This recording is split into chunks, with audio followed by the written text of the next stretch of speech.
Focus. Ideate. Innovate. Enable.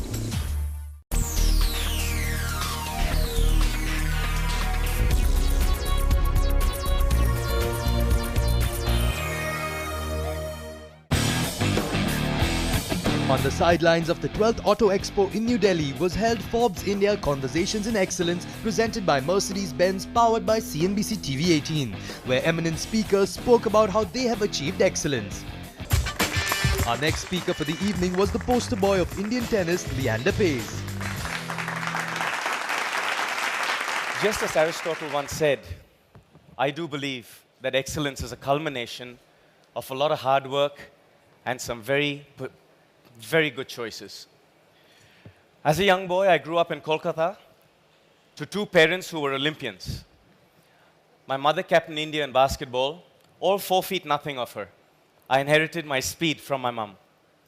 My father, he was the workhorse, and he played field hockey for India in the 1972 Olympics. Interestingly, in Munich, he achieved a bronze medal. Growing up to parents like this, my two elder sisters and myself were very, very lucky to learn on the dining table what excellence in sport was all about. Mum believed that excellence came from repeatedly practicing your best weapons. My dad believed that excellence came about by repeatedly practicing your weaknesses so that there wouldn't be weaknesses no more. I believe that excellence and passion comes from practicing ironing both your parents' match jerseys for the country. As an 8-year-old, I used to take out their jerseys from their cupboard. I used to place them on the ironing board, and I used to spend hours on end just ironing in this deep blue that we play with our national jerseys. And my dream on that ironing board was to represent you in my first Olympics. It was a cold summer in Osaka. I played on a clay court surface that I wasn't comfortable on. And eventually, when I qualified for my first Olympics, I went off to Barcelona. And in 1992, just before I embarked on playing my first Olympics, my dad had one piece of advice. He says, son, this is your first one. You're hopefully going to play another one, so have fun. I listened to Dad. I had a lot of fun in my first Olympics. And after we beat the top seeds, Woodford and Woodbridge in the first round, Ramesh Krishnan and myself in the doubles had a chance to covet a medal for India. We fell short in that quarterfinals, but another dream was born. And that dream was to try and do it in singles. 4 years later, I represented India in Atlanta in 1996, and I spent 3.5 years practicing on playing at an altitude. Why? Because I believe that in the Stone Mountain Arena in Atlanta, where we were playing at altitude, if I could hone my skills, my breath, my lungs, my lung capacity, my game, that I would be able to achieve excellence in Atlanta. After 3.5 years of playing a lot in South America, I ended up at Stone Mountain, and I drew Pete Sampras in the first round. I figured my dream was coming to an end quick. But I decided not to give up on that. I decided that karma, as we call it in India, was going to play itself out that week for me. Pete Sampras' clothing sponsor, I'm not going to take names for a reason, was not allowed at that Olympics, so Pete had to sit out. And I played Richie Renneberg, a double specialist, in the first round. I won that match, subsequently beat one of my friends, Nicholas Pereira, in the second round, beat Thomas Enquist in the third, Renzo Furlan in the quarters. I ended up playing one of my dearest friends on the tennis circuit, Andre Agassi, in the semifinals. The morning of the semifinals was a tough morning because I knew that my toughest opponent was Andre. I'm a serve and volleyer, and Andre is the perfect machine on the baseline. When I got up that morning, I wasn't feeling that good.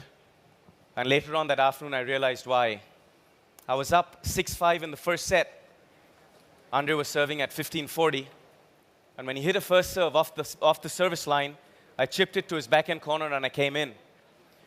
When I positioned myself at the net, I figured I had the down the line covered, I figured I had the lob covered, and I figured I had the short cross-court covered.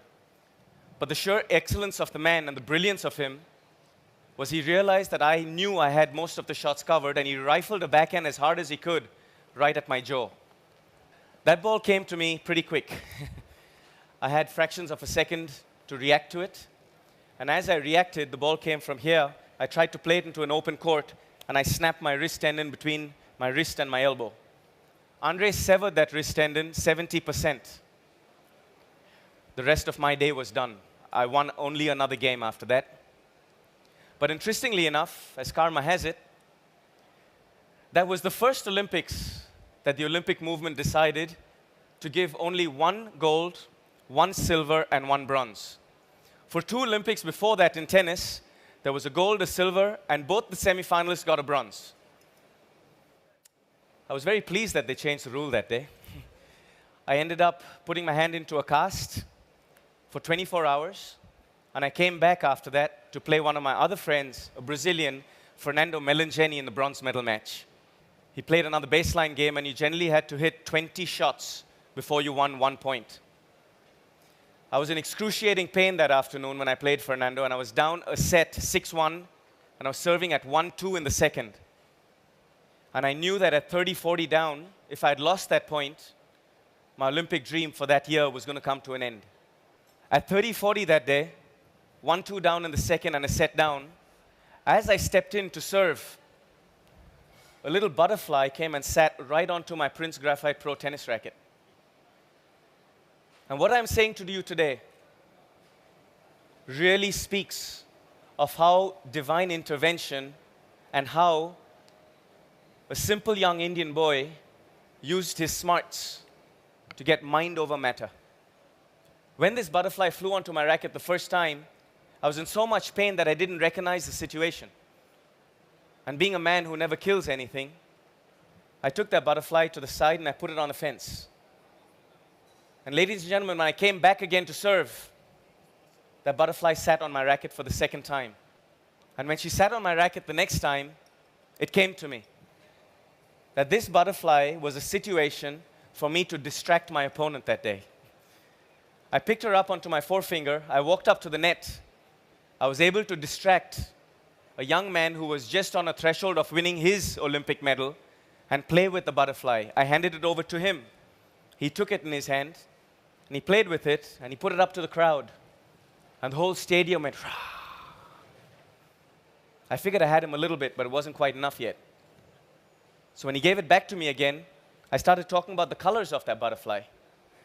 I said, see, she's red, white, and blue, just like the American flag where we're playing. And he picked it up again. He goes, yeah, that's right. And by then, Fernando had forgotten about tennis.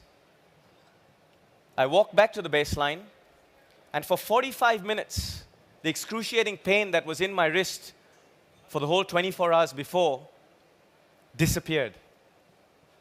I served an ace. I had a serve and volley. I won that point, won that game. I won the set 6-4. And when I was serving for the match and my bronze medal at 5-4 in the third set, I came up to the service line again, and as I bounced the ball, it was like the world had just opened up again. I suddenly came out of what we as tennis players and as athletes know as the zone. I was in the zone for 45 minutes, and as I bounced that ball, the pain came back into my wrist, and my mind recognized it. My brain, my senses, my being recognized how much agony I was in. The next 4 points I played with a blurry vision. I got 4 first serves in. I made 4 first volleys. And when that final ball sailed across my head and sailed long, I achieved a little bit of history, which to me comes in a 3-inch circumference bronze medal. And I won India's first individual medal. But what the real story is here, that every one of us have achieved excellence, not only because the talent that we have, but because of the perseverance, the smarts, the student-like ability, and doing every single thing, every single day of our lives, the best that we can. In 2 years' time, ladies and gentlemen, I hope to represent you at my 7th Olympics. And I hope that just as that one afternoon at Stone Mountain, Atlanta, I had a little angel guiding me to win my singles medal. I hope I can bring back a doubles medal for all of you. Thank you very much.